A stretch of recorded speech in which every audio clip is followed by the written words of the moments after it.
The film begins with a view of many apple trees. Several apples had fallen to the ground, rotten and covered with insects. Just then a little girl comes there and picks up an apple, planning to take it home. Her mother sees her and immediately calls her back. The child's mother was named Jessica, and she had 2 children, this little girl and a younger son. The girl gives the apple to her mother, Jessica. Since the house already had many apples that had gone bad, Jessica throws the apple into a basket. This makes her daughter upset. She says, "Mom, I brought that apple for you with so much love and you just threw it in the basket. You broke my heart." We then learned that Jessica had previously struggled with substance misuse. But a few days ago she returned from the hospital after treatment, and for now she had stopped using it. Her husband also had a very serious addiction problem. Jessica had quit, but her husband could not, which is why he no longer lived with them. He had left all responsibility for the children on Jessica, so she had to care for them alone. The house she lived in with her children belonged to her father, who had passed away. The house was very old and worn out. There wasn't much furniture, and the condition of the rooms and doors was very poor, especially the storeroom door. Whenever it closed, it could not be opened from the inside. Because of this, Jessica always placed something near the door or kept her foot in the way whenever she went inside, so the door wouldn't shut. This had happened many times before. She would go inside to get something and end up locked in. Earlier, her husband lived with her, so he would open the door from outside and let Jessica out. But now, since he didn't want to quit his harmful habit and refused treatment at the hospital, he couldn't stay with his wife and children. So now, Jessica had to prevent the door from closing on her own. Jessica thinks, "Since I don't have money, I'll make jam from the apples and sell it," because her mother used to do the same and earn money. Her mother also knew very good jam recipes. But since the apples were rotten and stained, this idea wouldn't work. She didn't know what to do next. She wonders what kind of work she could do to earn enough money because she had to pay taxes, the debt was increasing, and she had 2 children to raise. Thinking of all this, she becomes worried. Then she remembers, "I should go to my mom. She lives in the city and I'll definitely find some good work there." She calls her mom, who says, "If you are coming, come with the intention to work.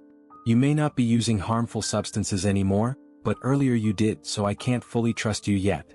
Jessica replies, "Mom, I'm coming only to work because I have many responsibilities." Jessica then starts packing. The things she needed were kept in the storeroom. The door was open, so she went inside.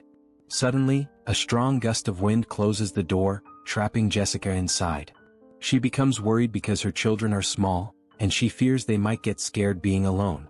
Her daughter is too young to open the door. Still, Jessica calls out to her daughter and tells her to bring a screwdriver. The girl brings it and Jessica tries to open the door. But even after trying many times, the door does not open. As I mentioned earlier, it only opened from the outside. Luckily, her husband arrives at that moment. He opens the door and Jessica comes out. He mocks her, saying, "Jessica, I'm not even surprised anymore that you got locked in the storeroom again. It seems like this has become your daily habit. Maybe you do it on purpose. How can you be so careless? Are you a child?" Jessica replies, "First of all, because of your harmful habit, you are not supposed to be here. And second, thank you for helping me. But now you should leave because you're not sober, and I don't want this to affect me or my children, since I've already quit." But then it becomes clear that he didn't come here just on his own. He had also brought his friend with him, whose name was Sammy. He was not a good person. He also used to take harmful substances, and he had a history of harming children and having bad intentions toward them. Because of this, Jessica strongly disliked him. She never wanted him to come near her house. She calmly told her husband, "Please leave and take him with you. Don't ever bring him here again." Hearing this, Sammy got angry. He walked toward Jessica and said, "What did I tell you? Yes, tell me, what problem do you have with me?" Saying this, he tried to provoke Jessica's husband against her. He said, "Your wife thinks so badly of me. That really hurts." Hearing this, her husband listened to Sammy's words. He became angry with Jessica and, without any reason, slapped her. He was also upset because she had quit harmful substances, and now he felt she was trying to be better than him. But Jessica still said, "Do whatever you want to me, but I will still say that Sammy should not come here. And you also shouldn't come until you leave harmful substances, because I don't want this to affect my children. I have to take care of them and raise them well. So please leave." Hearing this, her husband got even more angry. First he hit her, then lifted her up and threw her inside the storeroom, locking the door. Jessica was trapped inside. Her husband blamed her for everything and said their situation was bad because of her father, who didn't leave any money for them. Crying, she begged, "Please stop being angry and let me out." But he had not only locked the door, he also put a board across it so it couldn't be broken. She pleaded, "Please keep Sammy away from my children." Jessica wanted to call the police, but she remembered that when her husband pushed her inside, her phone fell outside. And even worse, he had taken all the money from her purse. That was the money she needed to leave the place, but now she couldn't even go anywhere. She was trapped, and without money she couldn't travel even if she got out. While he was hammering the board outside, a nail went through Jessica's hand and injured her. She cried in pain, but even in that moment her biggest worry was her children. She had already told her daughter, "Take your brother and go to the room. Lock the door from inside. Don't open it." Her daughter did exactly that and stayed inside with her little brother. After some time, when her husband and Sammy left, the little girl came outside and said, "Mom, baby brother is crying. Maybe he is hungry. When will you come out?" Jessica, crying, replied, "I want to come, my baby, but I'm stuck here. Do one thing, go sit with your brother. He'll stop crying." Even though she was young, Jessica's daughter was smart. Jessica said, "Bring me my phone." The little girl asked, "Mom, what will you do with the phone inside?" Jessica felt a little angry that she was asking questions at such a tense moment, but she controlled herself and explained, "I need to make an important call." The little girl brought the phone and passed it through a small opening under the door. Jessica took the phone and tried calling the helpline, but there was no signal. The call wouldn't connect. She sat there helpless because their house was in a very isolated place where there were no other homes nearby, so no help was expected to come. Then her daughter said, "Mom, I want to go to the washroom. Please come outside." Jessica said, "How can I come out, my love? I'm trapped. Go to the washroom yourself." The little girl replied, "No, Mom, I want to stay with you. I don't want to go away." So she ended up relieving herself outside near the door. Meanwhile, her baby brother was in the room upstairs and it was time to change his diaper. Jessica explained to her daughter how to change it. The little girl went to her brother and did it quite well. Night came. The weather was bad and the sound of the wind scared the little girl. Her baby brother was sleeping, but she wasn't.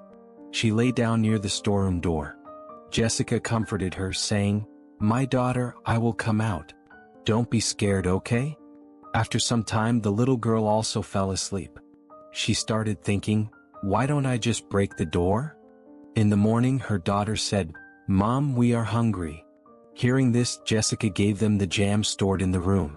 The children ate it and filled their stomachs, and she also survived on the same.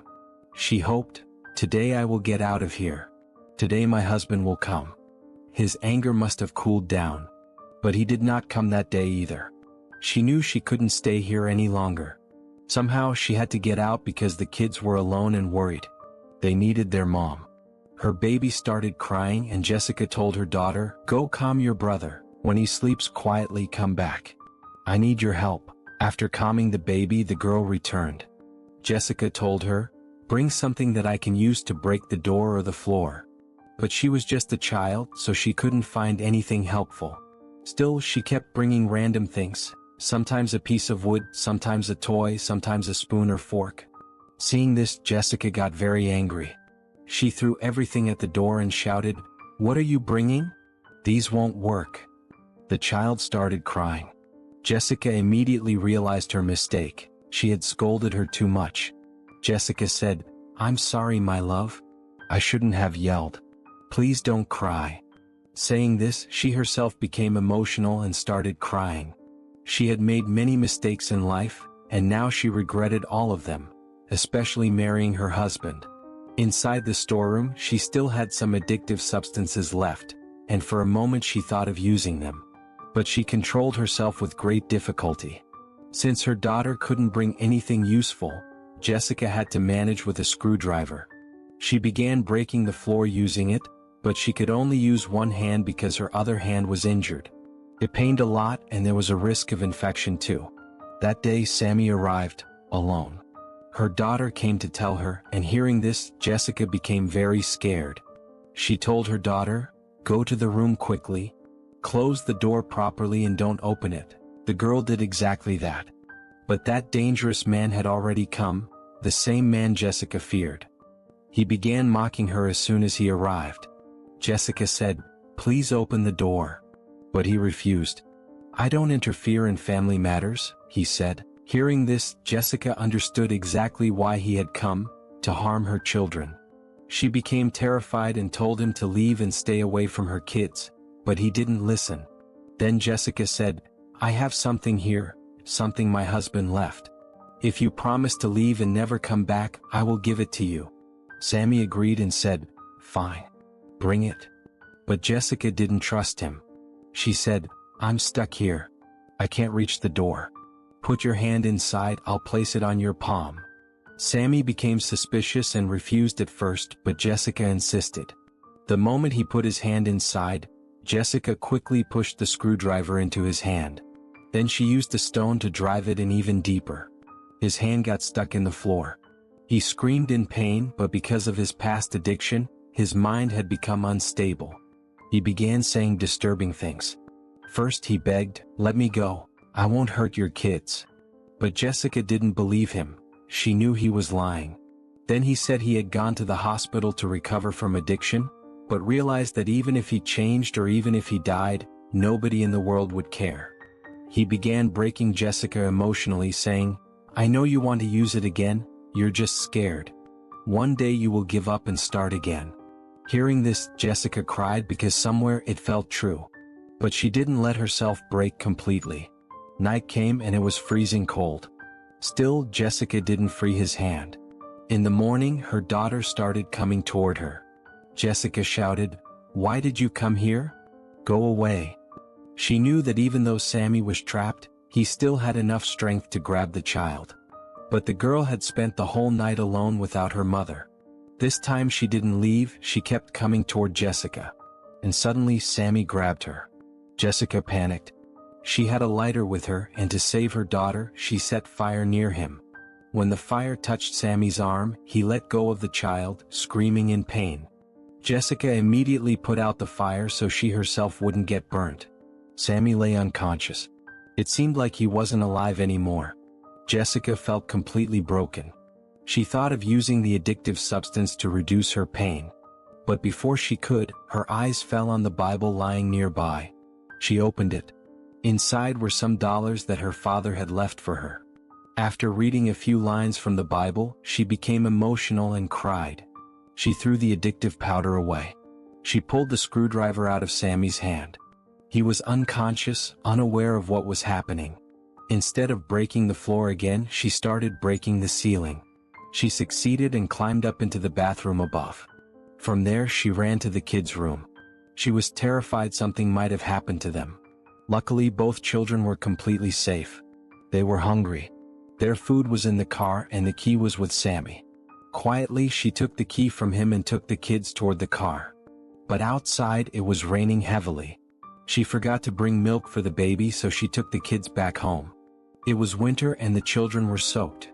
They might fall sick, so she left them inside and went out alone to get the food. When she was picking up the dropped food, we see that Sammy had regained consciousness. He stood at the window watching Jessica. As she returned, she found the door locked. Sammy had locked it from inside. Somehow, she managed to get back inside. When she ran to the room, she saw Sammy holding a knife to the children's necks. Jessica begged him, "Please leave my kids. They are innocent. They haven't done anything." But he didn't listen. He had already decided to harm them. Before he could do anything, her husband arrived with a gun. He fought Sammy and rescued the children. Sammy ran away. Her husband found the money and leftover addictive substance in the storeroom. Then he told Jessica, "You come with me." Jessica thought, "If I refuse, he will lose control again. He might harm me and lock me in the storeroom again." So she agreed to go with him, planning that later she would escape with her kids.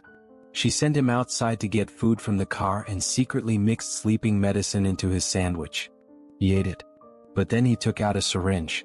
First, he used the substance himself. Then when it was Jessica's turn, she tried to take the gun from him. Understanding her plan, he pushed her back and tried to harm her again. But this time Jessica didn't stay silent. She fought back. When he became weak, she pushed him out of the window. He fell badly and became unconscious.